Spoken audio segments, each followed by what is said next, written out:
Today's show also brought to you by our friends at Keeneland and KeenelandSelect.com. Want to remind you, it's the Grade 1 Gamble this weekend. Still time to sign up. You can play live. You can play online. Go to the Keeneland website to try to find out more or get in touch directly with Jim Goodman. He'll be able to sort you out. Other notes from our friends at Keeneland, we are encouraging folks to check out the Keeneland Turf Pick 3. We've got special coverage of that wager every day over at InTheMoneyPodcast.com. Still time left in the stakes-laden Keeneland meet. And on the Keeneland Select side, we're having an opportunity for folks to get free money for new signups on KeenelandSelect.com. There are some terms and restrictions you can check out when you sign up over at KeenelandSelect.com. But basically, a chance to get some free money, $300 in total. You have a chance to make it work out to. Just use the promo code at sign up ITM22. Check it out at KeenelandSelect.com.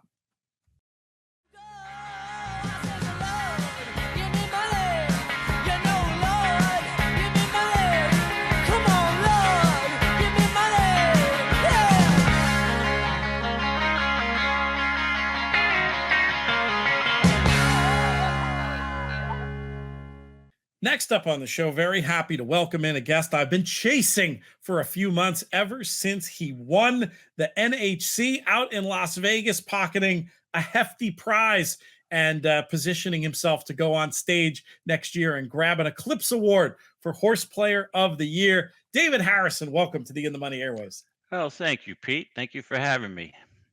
It's our great pleasure. I asked you off air if you were, I was thinking maybe you were down in Keeneland. It figured that the Grade 1 Gamble was an event that you might have marked on your calendar. You're not there, but you had a good excuse. Yeah, absolutely. After I won the NHC, I'm like, well, I've never been to the Grade 1 Gamble. Keeneland's been on my bucket list. So I was penciling in, and then I realized that it's on the 23rd of April. Well, our 40th anniversary is on the 24th of April.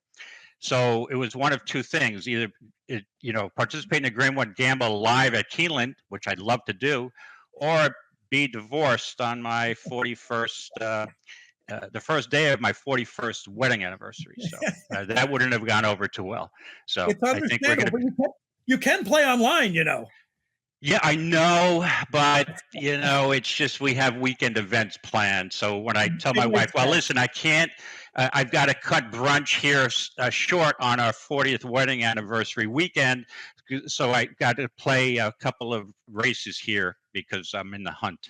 I get it. No, I totally get it. But instead, we do have you to talk about this late pick 5 on Saturday. It kicks off with race number 6. We've got 3-year-old maiden fillies going 7 furlongs on the dirt. David, how are we going to light this candle? Okay, let's tackle this guy. I looked at this race, and maiden special weights are not my specialty by any means. But the way I'm looking at this race, if I'm going to play a pick 5, I'd be throwing the 5 Fates Reward on top. I love this is a 7 furlong maiden special. So I love the cutback, the turn back on Fates Reward. So she had run first race at Elkhorn at a mile, then stretched out to a mile and a mile and a 16th. The mile and a 16th race, she showed speed. Okay. So, and then tired. So I think that gives her some bottom to cut back to 7. So I really love this cutback to 7 furlongs. So I would normally just single this 5 horse, but when you have a Brad Cox horse on the rail that's been showing good works over at Keeneland, especially the work on the 26th of March, 46-1. I'm not a big fan of first-time starters drawing the rail, so usually I'll avoid them, especially when they're favored. But in this case, this horse, if she shows speed, she could be gone from the rail. So I'm going to use the 1 and 5 in this race, and key. I'm more of a vertical player, so I would use the 5 over a couple of horses. And the advantage of having a maiden race in your first set of first race of the pick 5 is that you can look at the board. So if any of these first-time starters are taking any significant money, the horses on the outside, the 6, 7, or 8, it's a horse I may consider throwing in. Um, and the concern I have is that the one, even though I'd be tempted to avoid the rail horse, that the one might be gone if she shows the speed she shows in her morning workouts. If the 6 doesn't press her, that she could be gone. So I'm going to use a 5-1 here. I see it very similarly. I put the 5 on top, Faith's Reward, similar idea. I thought the turn back would definitely suit. And I was also thinking with 70 days since the last race that, maybe there was a little issue there that's since been resolved. Obviously, winning these races it feels like a spot at Keeneland that was picked out for this runner. And I think she could be a lot to handle. I'm with you on the Casa de Goat, the one runner for Brad Cox and Flavian Pratt. Everything you said. When they've got speed, that rail draw not necessarily as bad of a thing. And I would probably throw in the 3 Cat Wings for a penny as well. This runner stretching out second time off the layoff with competitive numbers. So 5-1 for you, 5-1 and 3 for me in Keeneland's 6th race. And we'll go right on to Keeneland's 7th race, where we've got a 4 and up filly and mare allowance going 1 mile and a 16th on the turf in this instance. And this was a spot where I liked number 3, Sweet Enough, the import formerly trained by John Gosden in England. I thought was a little interesting in her first U.S. start because this is a field where there's not a lot of speed. And back when she was on form in England, she was a speed type.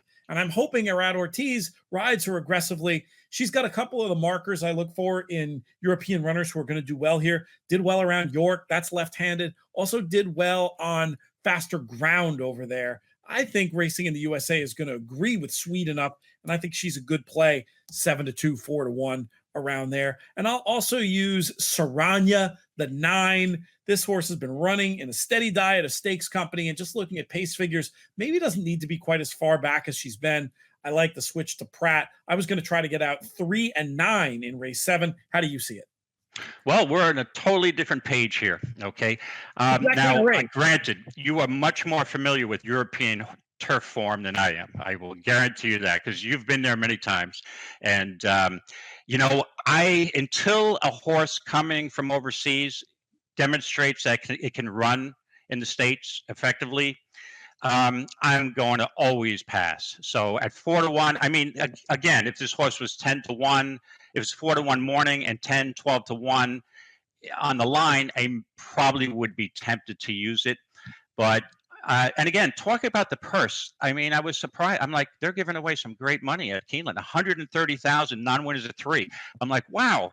I should invest some of my winnings and purchase a racehorse. I mean, but with that being said, when I started handicapping this race, I was going through and I'm like, I noticed the lack of pace in here. Okay. But with that being said, I am going with my top pick normally would be the 1A, Keeper of Time. Okay, in that race at the Buena Vista at Santa Anita, Legs Galore really went comfortably on the front end. There was really not much pace there. I know 23 going a mile at Santa Anita is not that overly fast. So this horse was kind of against it. And I mean, she won back at Gulfstream on the synthetic, Tapeta. And I was impressed with that race. But again, I think this spot is a good spot for her. But any other horse I would use is Gam's Mission.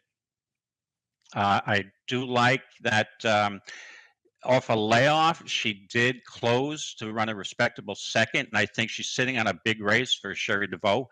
So those are the 2 horses I would use.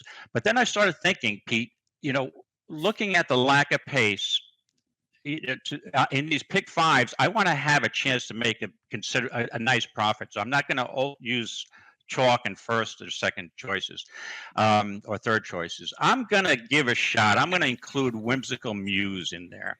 30-1 in the morning line. Yeah, I mean, I think that's an inflated 30-1 morning line. But again, this horse will be 15-1 at least all day long. You throw out that race that was on the that was off the turf, correct? Yep. And if you look at the speed, I mean, this horse is racing 25 claimers, 40, but it's been showing speed, and based on the distance of this race, this horse could get off to a clear lead. I mean, so I'm going to use the three of them here in my pick: 5, 1, and 4. And again, because I'm more of a vertical player, I'll be all over the 4, trying to get the 4 in the exact or triples here. All right, good stuff. And of course, Keeper of Time coupled with the number 1, I Hear You. So Correct. We'll yep. get that runner as well. Let's move Now, on. let me just point out, if there's a scratch, if the 1 is scratched, I'm off. I mean, if the 1A is scratched, I'm off the 1. It would just be basically the 5. Gotcha. And then, okay. Back up with the 4. I'll list it that way in our notes for In the Money Plus.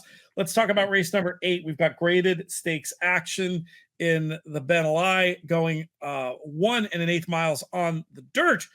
Who do you like in here? The question is it the Ben Ali or the Ben Ali? I thought it was Ben Ali. It is Ben Ali. I was just listening to Marty McGee a little while ago, and he said he got confirmation it's Ben Ali. But if you look at it, is it Muhammad Ali or Muhammad Ali? So Muhammad Ali. Right, exactly. So I'm going to go with the Ben Ali. Okay. In this race, I mean, I am forced to single Warrant. I know that there's some other horses in here that people give a chance, but based on that game effort against Express Train at Santa Anita in a grade 1, I mean, again, I know it's a grade 1, but it was a small field. But this horse showed a lot of heart, was right on pressing the lead here, and just barely lost to Express Train. Express Train is going to be running next Saturday at Santa Anita. It'd be another prohibitive favorite. And, you know, it's interesting that they choose this spot. So it does concern me a little bit because there's some other, the Elkhorn handicap they could have opted for. They could have opted to stay in Santa Anita. The stakes race is next Saturday. Express Train is running. So does that concern me a bit? Yeah, but you know, at some point you have to reach out and make a decision. Usually I'll have one single. So this is my single. I don't really want the horses out of the grade 3 challenger. Even though Scalding, I was impressed. Scalding really stepped up in that race. And moving forward, I think this horse has a future this year to win some stakes races. But at this in this spot, I think Warren will have a perfect trip. Is pressing mighty hard. And if I was going to use another one, it would be the 3 Proxy. Also, just a horse that makes plenty of sense on figures. And facing Olympiad, who was impressed the heck out of me in that race. Yeah, he's been so it would be 5 and then possibly 3, depending on if there are any scratches in the earlier or later races. Yeah, Olympiad certainly looks prime for a big season, and those are definitely the 2 on Figures and Form. But I was with your idea of just going ahead and singling Warrant. I really thought stood out in this group on form and looked to me like one who is going to take another step forward in this spot. And you made the other key point too, which is, you know, just from off the pace with the finish that Warrant has shown, you know, not just a hunch play for hair metal fans, as I said the last time he ran with the. Well, I had a reference. I had a reference, and you're better at this than me, and your father was too. I was going to say Warrant will be crossing the finish line, and in the winner's circle, he'll be holding his head up high. Does that make sense? Was it Warrant? Hold your head up. No, it wasn't Warrant. That was not Warrant. You're going back. Yeah, so I'm glad I didn't bring up that reference, huh? That was Argent. That was Argent. Argent, Warrant. Okay. We've got Hard Rock from 2 decades being referenced on the shows, which we like. Warrant's big hit was Cherry Pie, wasn't it? So there's something you could work in with that. But anyway, we'll leave that for another show. Correct. And we'll move on to more graded stakes action in the Elkhorn, going 1.5 miles on the turf. And I kept going back and forth here. I'm going to pick against Channel Maker at the end of the day, just because even though he's been versatile in terms of running style at times, I really think he does his best work on the lead. And there is just so much speed in here. I think it's going to set up for an off the pace type. And I think Bema's Boy is going to get the best trip of the off the pace types and has the late finish to get involved. Now, I'll admit I was a little disappointed at 5-1 on the morning line.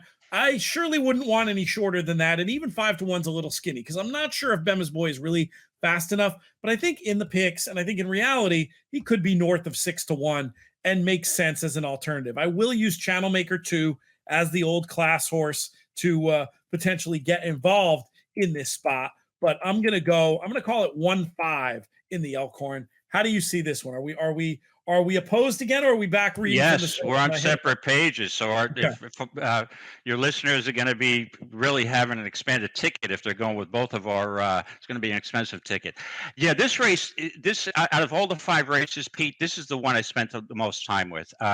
This was a head scratcher. The one thing that I noticed, looking at the prior races of these horses, Phantom Currency, the 4-horse, really impressed me the last time out. I didn't like him particularly in that race when I bet him that day. It was Florida Derby day.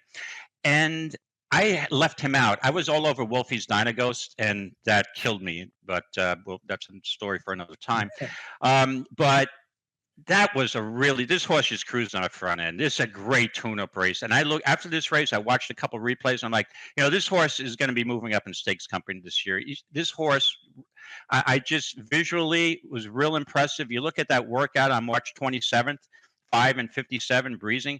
This horse is sitting on a huge year if he can stay healthy, in my opinion. But the bottom line is you have a good point. You've got speed with 2 Emmys.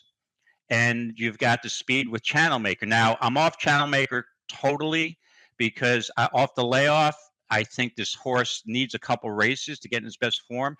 So I'm going to, and again, I have a concern that speed hasn't really been holding up at Keeneland on the turf course, but hopefully it'll be dry for the next couple of days and it'll harden up a little bit. So I have to use this 4-horse, and the 4-horse I'll use on top. With that being said, I'm leaving the provision open that there's gonna be a pace, and the 4-horse and it's just not gonna work out. Closers were coming flying through, and so I'm also gonna use the 9, Another Mystery. And this is a history with me. This was a horse that ran at the final table, and I thought it would have just knocked me off the top perch there, and I was shaking like a leaf after I saw him cross the finish line because I didn't have him, and I was thank God for the dead heat. So I don't know if this horse might have had it might have helped me win by not or the horse that beat him or dead heated with him. So I'm going to use the 9 also, but I'm also going to use the 8. And I'd probably use the 8 ahead of the 9. Rusty Arnold does win races down at Keeneland. He's a 2 for 14. Corey Lannery is off to a good start. If there's a pace, I know, again, this horse may be a little cheap, but second race off a layoff and did close a little bit in that McKnight. There was hardly any pace in that race. You get a good pace. So I'm going to use 4, 8, 9 here. All right, we've just got a couple minutes left, but only one race left to do. It's the Nightcap at Keeneland on Saturday, a 3-year-old allowance going 7 furlongs on the dirt and a field of 10 signed on, actually 11 runners because we do have an entry. David, will ask you the key question. How are we going to get paid? Okay, we're going to get paid. It's easy. There's only 2 horses I would use here, and I think the 1 horse may be a lock. Great Escape, look at this last race. Ran against Tiz the Bomb and 20 Port. Where are the Tiz the Bomb and 20 Port going? Kentucky Derby. Where was that surface of that race? Where was this race being held? On the synthetic at Turfway. Probably didn't like it. Throw that race completely out. If you look back, we've got a turn back again. Off the first race off a layoff, mile and a 16th, showed some speed. Now cuts back to 7. Throw that last race out. Good workout. This horse looks fantastic to me. The other horse I would use is the 2-horse. I don't usually like maiden going right into an allowance, but this horse did impress me. Closed off 5.5 and has almost basically lost by a head in a 7-furlong race at Ellis Park. And I think this horse, blinkers on, second time in blinkers. I think this horse is sitting on a big race. It's all 1-2 for me, Pete. We're the same. And, Wow. I'd throw in the proviso that I do think Great Escape's stablemate Momentous is very interesting in his own right. Winning on debut, being bet a bit, taking a couple months off Correct. and coming back, but fits as well. I think between those three runners, which you get with the two numbers, we'll have a pretty good chance to lock this thing out. And the good news is, we narrow down in the same places. So maybe we can spread in those two races where we have difference of opinion, and we'll hit this thing together on Saturday, my friend. Well, we hope to. Yes. Next time on, we'll talk to you more about your journey so far as the NHC champ. But for now, I got a zip, so we're not going to do that. But I will say thank you one more time. We'll wish you Godspeed this weekend. Have a great anniversary. It was a real pleasure speaking to you, my friend. Okay, good same stuff. Here. Thanks for having me on. It's appreciated. Enjoy your weekend and good luck. May the horse be with you. I don't have anything. Hold it. May the horse be with you. Throw that one in. There you go. And you even throw the program, which we appreciate.